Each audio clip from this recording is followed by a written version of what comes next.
Assalamualaikum warahmatullahi wabarakatuh.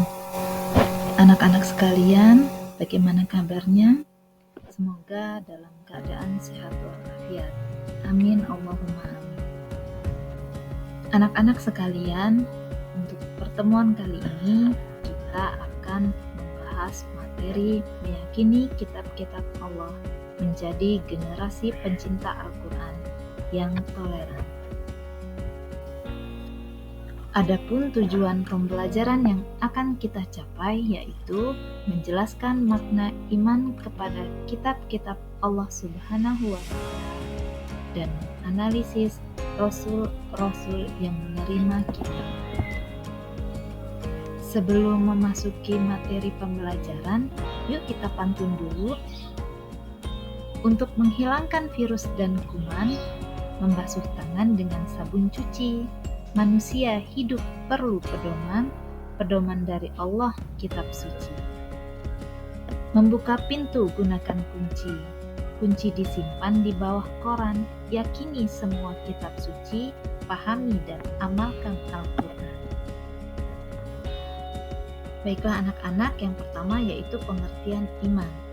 Iman secara bahasa berarti pengakuan yang melahirkan sikap menerima dan tunduk.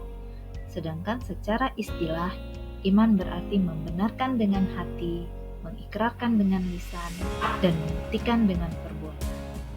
Seseorang dikatakan beriman apabila hatinya menerima dan meyakini keberadaan Allah Subhanahu wa Ta'ala, mengikrarkannya dengan membaca 2 kalimat syahadat, dan kemudian pengertian iman kepada kitab Allah.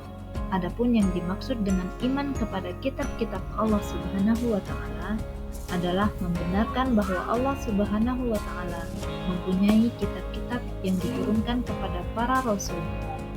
Kitab-kitab itu merupakan kalam Allah Subhanahu wa Ta'ala yang berfungsi sebagai cahaya dan petunjuk bagi manusia. Semua kandungannya merupakan kebenaran yang wajib diikuti dan dilaksanakan. Kemudian yang pertama yaitu kitab Taurat. Kitab Taurat adalah kitab yang diturunkan oleh Allah Subhanahu wa Ta'ala kepada Nabi Musa alaihi salam. Kitab ini diturunkan untuk pedoman bagi bangsa Bani Israel pada abad ke-12 sebelum Masehi. Taurat sendiri memiliki arti yaitu hukum atau syariat. Bahasa yang digunakan dalam kitab ini adalah bahasa Ibrani. Yang kedua yaitu kitab Zabur. Kitab Zabur adalah kitab yang diturunkan oleh Allah Subhanahu wa Ta'ala kepada Nabi Daud alaihissalam pada abad ke-10 sebelum Masehi di daerah Yerusalem. Kitab Zabur diturunkan sebagai pedoman untuk bangsa Bani Israel atau umat Yahudi. Kitab ini ditulis dengan bahasa Kipti. Yang ketiga yaitu kitab Injil. Kitab Injil adalah kitab yang diturunkan oleh Allah Subhanahu wa Ta'ala kepada Nabi Isa alaihi salam. Seperti halnya Nabi Musa alaihi salam dan Nabi Daud alaihi salam, Nabi Isa juga merupakan nabi dari Bani Israel atau Yahudi. Allah Subhanahu wa Ta'ala mewahyukan kitab ini pada awal abad 1 Masehi di daerah Yerusalem dan ditulis dengan bahasa Suryani. Yang terakhir yaitu kitab Al-Quran. Kitab Al-Quran merupakan wahyu Allah yang diturunkan kepada Nabi Muhammad SAW. Kitab Al-Quran merupakan wahyu Allah terakhir yang membawa kebenaran.